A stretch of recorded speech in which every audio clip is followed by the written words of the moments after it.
When someone finds out that we've adopted, we're bombarded with questions, and we love that because we can squash myths and untruths. One of the biggest myths is that adoption is expensive. It can be, but it doesn't have to be. Let's talk about that.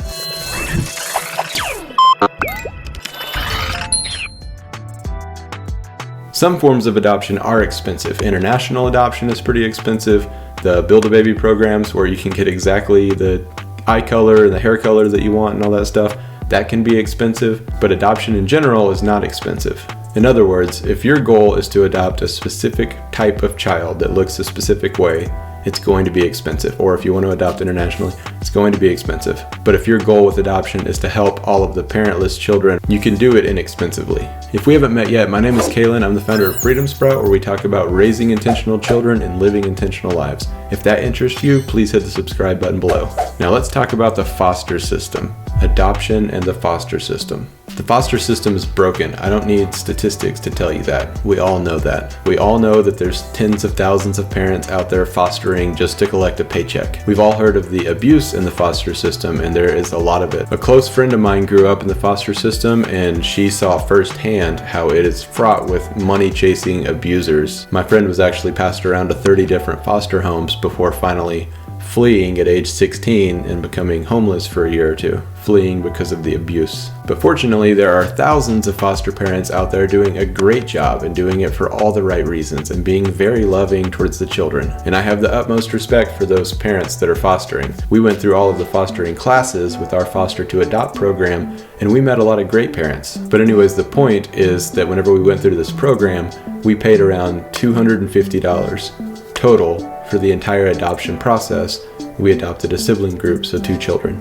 And honestly, the majority of those fees and the things that we paid was for the fostering process, not even for the adoption process so much. Once we finally adopted, we received the birth certificates, actually showing us to look the same as if we were their natural biological parents, which is pretty cool.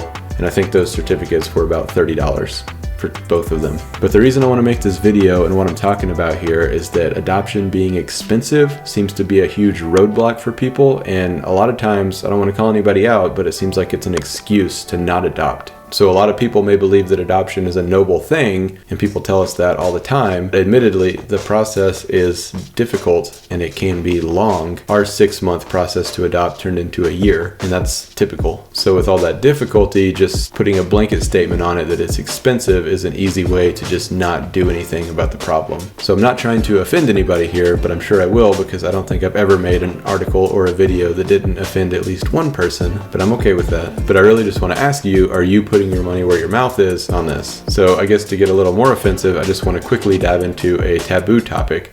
Let's talk about abortion for a minute. So abortion and pro-lifers. I'm pro-life to the core, but this isn't a political post, so I'm not here to discuss pro-life versus pro-choice. But I do have to ask the question, do you consider yourself pro-life? And if you do, would you say that you are willing to adopt? Because it's not helpful for you to vote pro-life and to protest Planned Parenthood and to convince other people to be pro-life if you're not willing to adopt a child that is in that situation where the only way out is adoption and the other option is abortion. The willingness to adopt solidifies your pro-life stance. And please save the excuses for why you can't adopt. I'm sure they're valid. I'm not saying that they're not. I'm not saying that someone who's barely making it with their kids should adopt. I'm just saying that a lot of people don't consider this whenever they're talking about being so pro-life and they hate abortions, but they're not willing to make some sacrifices in their own life to do something about it. I'm sure you can tell this is a passionate topic for me. Let's continue. So if you're not willing to adopt, all I'm asking you to do is to just think about the reasons you're not willing to adopt. Or if you think you're unable to adopt, just stop and ask yourself why you're unable to adopt. And if that reason comes back more so to just making your life more difficult and making sacrifices as the reasons why you can't adopt instead of legitimate reasons, then maybe rethink your priorities or consider just adopting.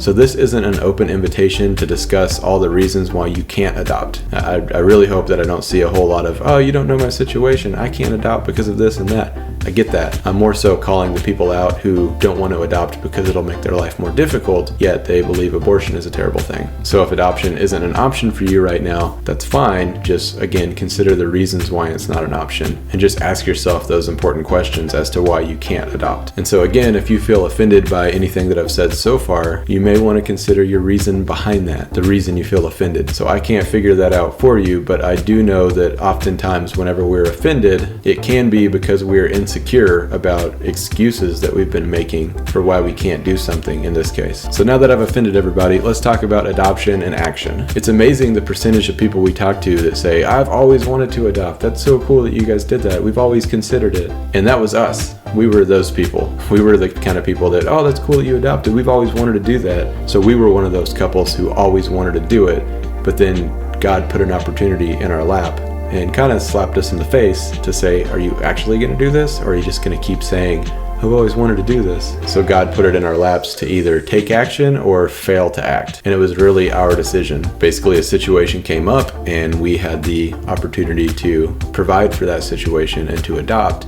And at that point, we really had no good excuses or reasons why we needed to wait any longer. And that's why we acted. I'm not trying to make this like we're perfect and we do it, you should be perfect. We were right there saying that we always wanted to adopt, and we were never doing anything about it until we had an opportunity and a situation fall in our lap. So I don't want you to make the same mistakes that we made by waiting so long. You can get started now. You don't have to wait for God to slap you in the face. So it's not that we were perfect Christians, it's that we were talking without taking action.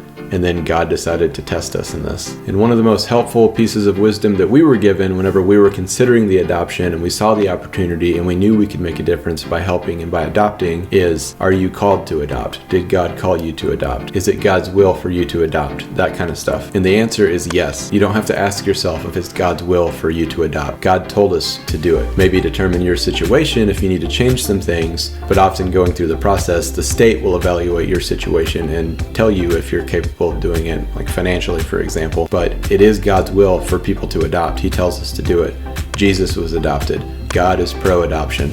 So there's Deuteronomy 10:18, Isaiah 1:17, Matthew 18:5, Matthew 25:40, James 1:27. These are all good verses, and I'll put those verses below so you can go do your own research and look it up for yourself. Just know that God is pro-adoption. You don't have to ask if you should adopt. He told us to do it. So I can promise you, if you decide to adopt, God will make it work in your life. God will put it into your plan, even if it wasn't in the cards before. Like, could you imagine saying like, oh, it was a mistake for us to adopt, God, and like talking to God about that and praying? Like, oh, I knew we shouldn't have adopted. It wasn't in God's will. It just sounds ridiculous, right? So if you hear words like that in your head, they're not from God. And you may get to all the questions that we all ask ourselves when we're considering adoption. How can I afford to adopt? How will I make it work? We can barely afford to live with our family right now. How are we going to afford more children? And that could even be your standard of living that needs to change if you want to adopt. So if you bring God in on the relationship, it's going to work. You loving a child or children and taking them into your home, God is going to bless that. And likewise, even if you don't feel like your home is a great place for a child or a great situation, you providing love is going to be so much better than what they're going to get in the foster system. So I just want to say, consider adoption. My goal isn't to guilt you into adopting. My main goal is just to tell you that it's not expensive. If you talk to DHS, the Department of Human Services, they can explain the process to you, and you will see that it's not that expensive to adopt in the foster system. Adoption is expensive in a few forms, and people hear that and they just think that it's always expensive. So we need to squash that myth and stop spreading that. But if you just don't feel like you're capable or you don't feel like you're going to adopt, I just want to share a quick phrase that I think is really great. Adopt. If you can't adopt, foster. If you can't foster, sponsor. If you can't sponsor, volunteer. If you can't volunteer, donate. If you can't donate, educate. There's always something you can do, even down to that very last point, educate. Even just spreading the fact that adoption doesn't have to be expensive and that you can adopt through the state for very cheap. Letting people know that even if you never end up adopting, you could be educating people to figure that out, and you led to adoptions even though you didn't adopt.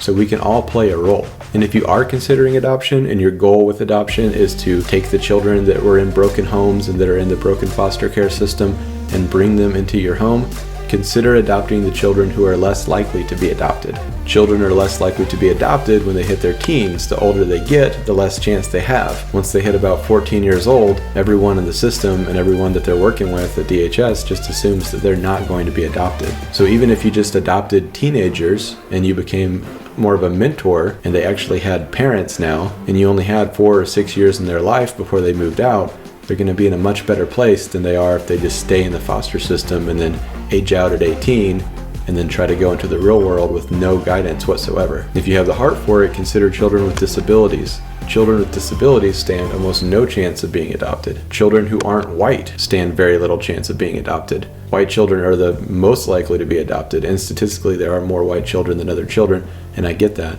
But just know that if a child isn't white, their chances of being adopted are much less. So consider all of these options through prayer. So hopefully I've at least convinced you that you may be capable of adopting, or you should consider it or pray about it. And hopefully you understand now that adoption doesn't have to be expensive. You can adopt through the foster system through the state for very little money. So hopefully this video was helpful with some insight into our experience with adoption and how it doesn't have to be expensive. If you have experience with adoption, or you were adopted, or you're considering adoption, or you don't feel like you can adopt, comment below and let's talk about it. Even if you just want to yell at me because you think I'm being too forward and I'm not understanding everyone's situation, not my goal. You can only say so much in a video, and I don't want to make this an hour long, and I don't think you want to watch an hour worth of me talking about adoption and why you should do it and how you can do it. But comment below if you have any experiences, or if you just want to yell at me. And before you go, please subscribe to get more videos on money, minimalism, and our travel journey around the world. If you're interested in raising intentional children, check out my new book, Intentional Children. I'll put a link to that below.